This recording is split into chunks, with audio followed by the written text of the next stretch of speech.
Hi, friends. It's Rabbi Jenny Solomon here with a Minhah Moment, COVID edition. Um, Seriously, thank you all so much for your love and support.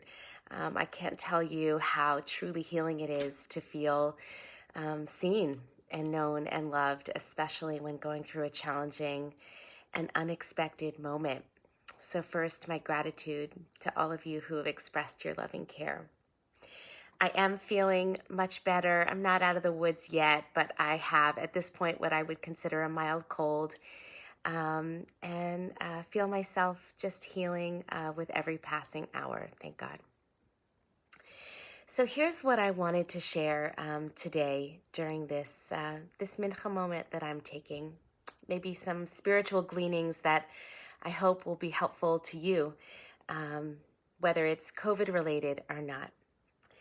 So I've had many moments in which to reflect on just my blessings and how grateful I am.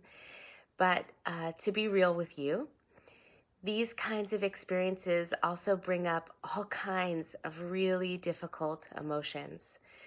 I have felt scared, sad, disappointed, angry, shocked, frustrated, so many of those kinds of feelings. Maybe those are feelings that you're familiar with: anxious, worried, all of those things.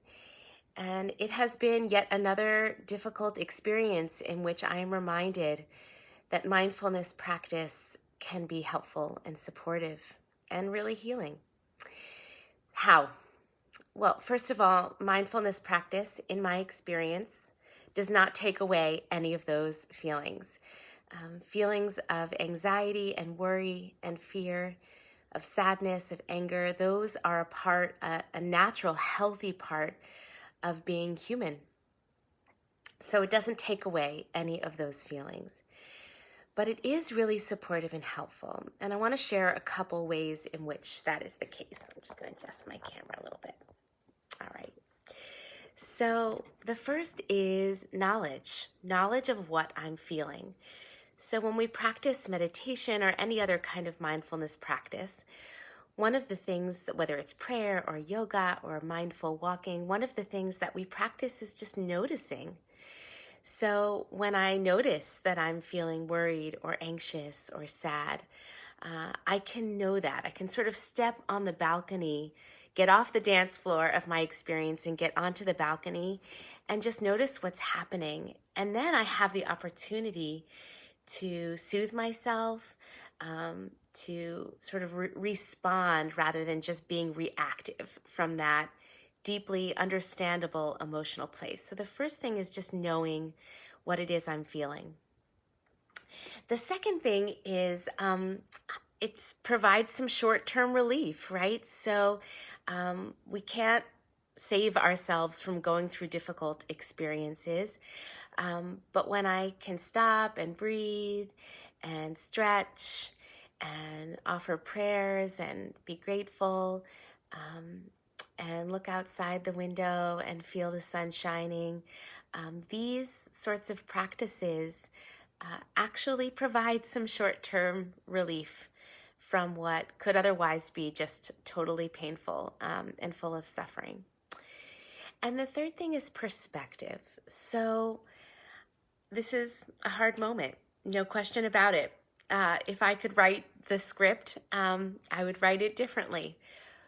But this is also part of the human experience. And so with mindfulness practice, I'm able to hold this experience in a larger frame.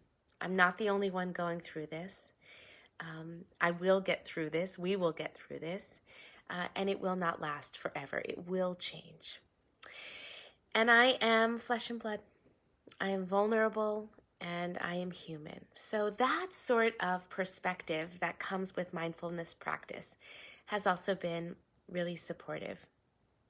And I've been thinking over the last couple days as I sit here in isolation, though I can hear lots of voices out and about in the house, I'm thinking about the self-compassion practice, which is so much at the core of mindfulness practice. And I was reminded last week by my colleague and friend, Josh Feigelson, about the work of Dr. Kristen Neff, who studies self-compassion.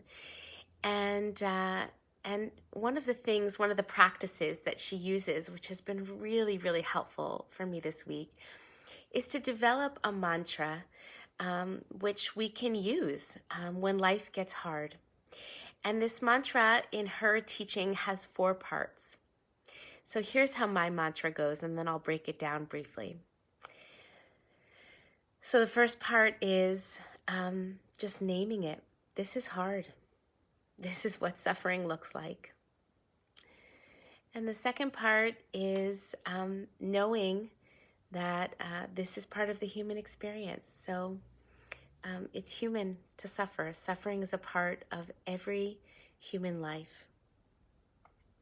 And the third is a reminder of what I aim to be, my stance, my orientation, which is gentle with myself and with others. And finally, a kind of mindfulness reminder, which is that I hold myself in compassion. So as I'm moving through my 4 walls, my work, my life, managing the kids sort of from afar, I regularly say to myself these very things. This is hard. And hard moments are part of every human being's experience. May I be gentle with myself. May I hold myself in loving compassion. So you may have other words that resonate for you, but I believe that this sort of practice of self-compassion is tried and true, that it works, that it's supportive, and that while it does not rescue us or prevent difficult experiences, it helps us through. It helps us through. So this is what has been true in my experience, and I hope it's supportive to you. Whatever difficulties you find along your way, may they be very few.